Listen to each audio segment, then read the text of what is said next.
The land that is now Luxembourg has been inhabited since prehistoric times, but its political history began in the Roman era, when the region was part of the Roman province of Gallia Belgica. After the fall of the Roman Empire in the 5th century, Luxembourg fell under the rule of the Franks, the Germanic tribe that would later establish the Carolingian Empire. When Charlemagne's empire was divided among his grandsons in the Treaty of Verdun, the region became part of the Kingdom of Lotharingia, then later was absorbed into the Holy Roman Empire. For centuries, it remained a contested frontier territory between larger European powers. Luxembourg, as a distinct entity, dates back to 963, when Count Siegfried acquired a small but strategically located castle known as Luxembourg, which translates into Little Fortress. This fortress, perched on a rocky promontory along the Alzette River, formed the nucleus of what would become the County of Luxembourg. Siegfried and his descendants built a stronghold around the castle, and over time, a small settlement grew around it. The House of Luxembourg expanded its domain over the following centuries, consolidating power and securing Luxembourg's status as a key fortress city within the Holy Roman Empire. During the 11th and 12th centuries, Luxembourg grew into a prosperous county, benefiting from trade and its position at the crossroads of Europe. The rulers of Luxembourg strengthened their influence through strategic marriages, military conquests, and alliances. By the late 13th century, the House of Luxembourg had become one of the most powerful noble families in Europe.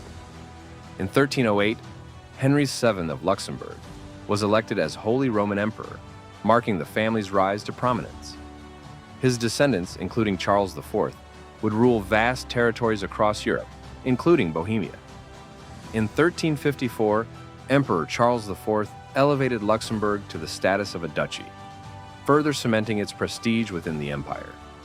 Luxembourg's increasing importance made it a target for neighboring powers.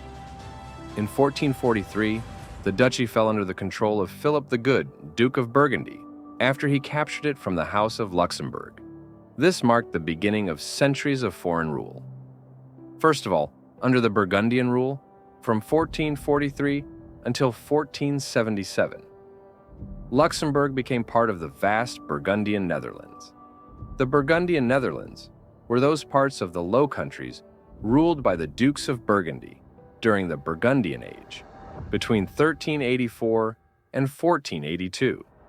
Luxembourg became part of it between 1443 and 1477. Within their Burgundian state, which itself belonged partly to the Holy Roman Empire and partly to the Kingdom of France, the dukes united these lowlands into a political union that went beyond a personal union as it gained central institutions for the first time. Secondly, the Habsburg rule from 1477 until 1556. The Habsburg monarchy, also known as Habsburg Empire or Habsburg Realm, was the collection of empires, kingdoms, duchies, counties, and other policies that were ruled by the House of Habsburg.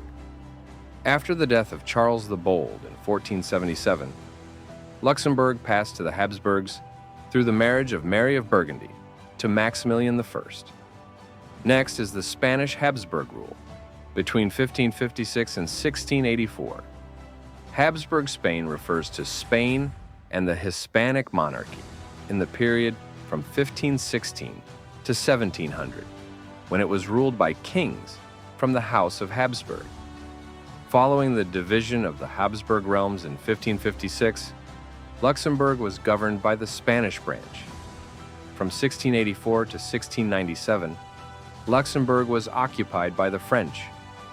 During the Wars of Louis XIV, France captured Luxembourg and held it for over a decade. Eventually, Luxembourg was given back to Habsburg from 1697 to 1714. Lastly, Austrian Habsburg rule from 1714 until 1795. The Treaty of Utrecht, signed in 1713, restored Luxembourg to the Austrian Habsburgs. Throughout these centuries, Luxembourg was heavily fortified, earning it the nickname the Gibraltar of the North, due to its strong defensive position. In 1795, during the French Revolutionary Wars, Luxembourg was annexed by France and became part of the Département des Forêts.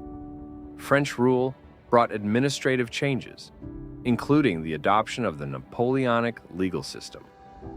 However, Luxembourg's residents resented the heavy taxation and conscription policies imposed by the French government. Following Napoleon's defeat in 1815, the Congress of Vienna redrew Europe's borders. Luxembourg was at the center of a diplomatic struggle between major powers. The Congress of Vienna established Luxembourg as a Grand Duchy, making it a sovereign state under the rule of the King of the Netherlands, William I, in personal union. However, Luxembourg was also part of the German Confederation, and Prussia stationed troops there to maintain order. This arrangement left Luxembourg in an ambiguous position. It was formerly a sovereign duchy, but ruled by the Dutch king. It was economically integrated with the Netherlands. Prussian troops were stationed there for defense. The situation became even more complicated when Belgium revolted against Dutch rule in 1830. In 1830, Belgium declared independence from the Netherlands. Luxembourg's population, which shared linguistic and cultural ties with Belgium, largely supported the revolution. For nearly a decade, Belgian forces controlled most of Luxembourg. However, the European powers were unwilling to allow Belgium to take the entire duchy. In 1839, the Treaty of London was signed, officially splitting Luxembourg. The western French-speaking part, now Belgian Luxembourg, was given to Belgium. The eastern German-speaking part remained the Grand Duchy of Luxembourg. Despite losing a large part of its territory, Luxembourg gained full autonomy and continued under Dutch rule. By the mid-19th century, Luxembourg was still under Dutch rule, but tensions arose when King William III attempted to sell it to France in 1867. This move alarmed Prussia, which considered Luxembourg strategically important. The resulting Luxembourg crisis nearly triggered a war between France and Prussia. To resolve the dispute, the Treaty of London, 1867, was signed. Luxembourg was declared a fully independent and neutral state. The Prussian garrison was withdrawn. Its fortifications were dismantled, marking the end of its role as a military stronghold. This treaty confirmed Luxembourg's sovereignty, though it remained under Dutch rule. In 1890, King William III of the Netherlands died without a male heir. According to Luxembourg's succession laws, which differed from the Dutch laws, the Grand Duchy could not pass to a female ruler. As a result, Luxembourg's throne went to Adolf of Nassau, establishing the independent House of Nassau-Weilburg. From this point on, Luxembourg had its own ruling dynasty and was no longer tied to the Netherlands. Despite its neutrality, Luxembourg was occupied by Germany in both World War I and World War II. After World War II, Luxembourg abandoned its neutrality and became a founding member of the United Nations, NATO, and the European Economic Community, which later became the European Union. In the post-war era, Luxembourg transformed from a small agrarian state into a financial and economic powerhouse, thanks to banking, steel, and EU integration. Luxembourg's journey to independence was long and complex, shaped by centuries of foreign rule, territorial disputes, and diplomatic maneuvering.